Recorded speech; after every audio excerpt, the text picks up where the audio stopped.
the coastline. Now, here is a map of the interior of Panama, the middle part. You go on up this way and you'll get to Colombia. Down this way is Costa Rica and some more of Central America. Right here is the country, or the capital city of Panama City. The airport is right outside. There is one road, and that road has been greatly improved over the last few years, but still it's a rough road that runs from the Pacific side of Panama over to the Atlantic side. See, most people don't realize it, but Panama is a country that runs east and west. And so therefore, north of Panama is the Atlantic Ocean, and south of Panama is the Pacific Ocean. The canal being this waterway that divides the country. There's one road that goes from Panama City to Colón. It's about an hour and a half to go that route. Then we would stay on the bus and we would take the Ocean View Road. They just paved it. They just paved it for you all. How about that? All right. Before it was a gravel road that most of the time was just simply a couple of ruts and not very very good travel. But it would come down to this river here, which is the Indian River, or Rio Indio, the Indian River. And we can drive to this point. From this point to where we're looking at having the clinics at the foot of the mountains, it would be traveling by cayuco. And I've got a picture in just a few minutes of a cayuco to show you what one is. It is the pleasure craft of the Panamanians. All right? If you're into maps and things like that, this is a picture, a Google map of it. You can see that it's all forest. This is as close as you can get before it starts blurring out on Google Maps. It is all forest, triple canopy jungle. It's a rainforest. They get many, many inches, many feet of rain every year. I will guarantee you one thing about this trip. If you go on this trip to this location, you will get wet. Okay? There's no doubt about it. During the course of the clinic, and more than likely every day, every afternoon, there'll be a rain shower, a rainstorm. This is Gatun Lake. This is part of the Panama Canal system. This is what feeds some of the locks of the canal. On one side of Gatun Lake is the canal. On the other side is just simply jungle. Miles and miles and miles of jungle. And in that jungle are thousands and even millions of people. And they live in small huts. Most of them live by themselves. Where there's a river, there may be some small villages on those rivers. And this is the area that we are suggesting that this group go. It's a remote area. It's not easy to get to. That's one of the things that Operation Renewed Hope has become known for, is reaching into those remote areas. The rivers that you find throughout the jungles is like our interstate highway systems. That's how people get around, in boats in the rivers. This is the Indio River here, or Rio Indio. And behind the helicopter is the ocean. This is leading it up into the mountains of Panama. And you can see some houses along the river. And where we are suggesting is on up into the more jungle region where the gospel has not been. All right, there's a young preacher boy that's up there that is starting to do evangelism work, and he's praying that they will be able to start a church there. The gospel has not been. And what we do is we provide bait for the fishermen. Okay? The bait is the doctors and the dentists and the optometrists. The bait is the pharmacy, the medicines, the glasses. The bait is people coming to see the love of God in action. And when they come, when they see the bait, then they also receive the message. Here's the coastal area of Panama.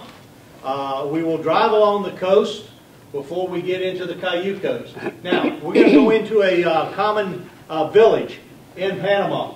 The villages are not like what you would consider a town. Okay? There's generally not a store in the town. There's no stoplights. There is very few buildings, very few homes. What the homes are generally built up on stilts and just huts with thatch roofs. You can see it hidden back in there. Let me point out one thing to you. This hut is a single room. That's where they eat, that's where they sleep, that's where they have their family time. There's only one thing that they don't do in there, and you notice there are no other little outbuildings around there. So for most of the people, the jungle is their outhouse.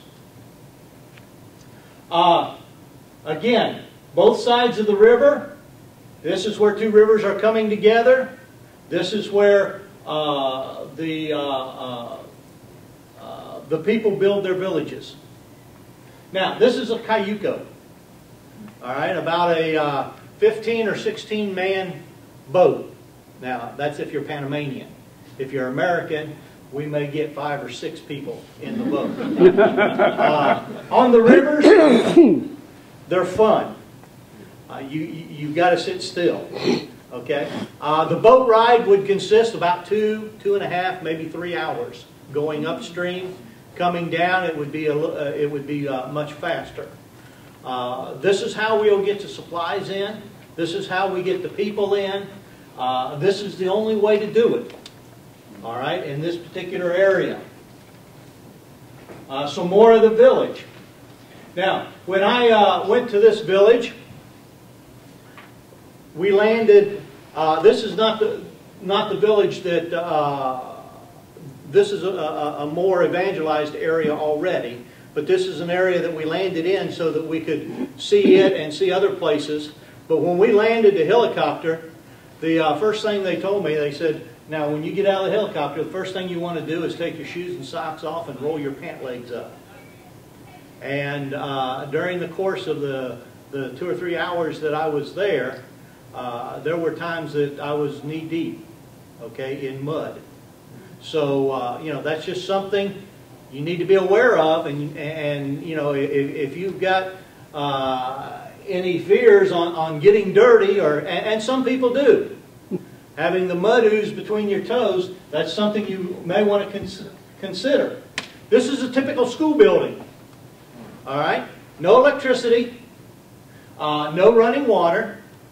During the day they have school, they have the windows open so that there's a breeze. This would be a building that we would have a clinic in. And they normally will close down the school for the 3 or 4 or 5 days that we're there. And we would sleep on the floor, the concrete floor of the building at night, roll up our sleeping bags, roll up our mats, pick up our air mattresses if we have air mattresses, and put them along the side. But this would serve as a clinic. This would also serve as the lodging situation for the remote areas. And this is common in Panama. This is common anytime we're in a jungle setting or situation. We had a very similar situation in Peru where we had to sleep in the schoolhouse. All right, some more buildings in the village. Now, this village, they do have a couple of tin outhouses out back. But the clinics normally start off the night before with a large evangelistic meeting. Now, the people will come out of the jungle. They'll come down the mountain. Some will travel hours upon hours and even days if they hear that there is an American doctor. Notice I said it, we're the bait. They're coming to see an American doctor. It's probably the only time in their entire life that they will see Maybe it's the only time they'll ever see a doctor. But it's the only time they definitely will ever see an American doctor.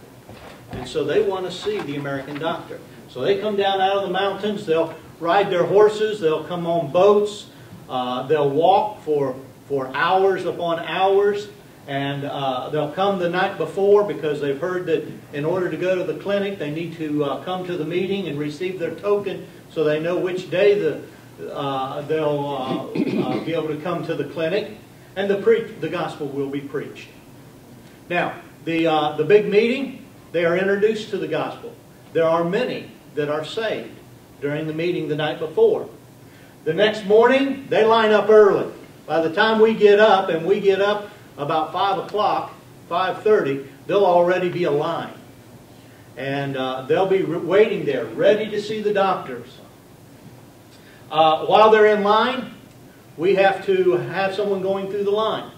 We have people passing out water and food because many of these people have not eaten cookies or something like that for them to eat. While they're passing out the water and the food, they're also looking for extreme cases or maybe highly communicable cases that need to be sorted out and given preferential treatment because of the nature of the disease or whatever. So it's very important that we have people there that do that.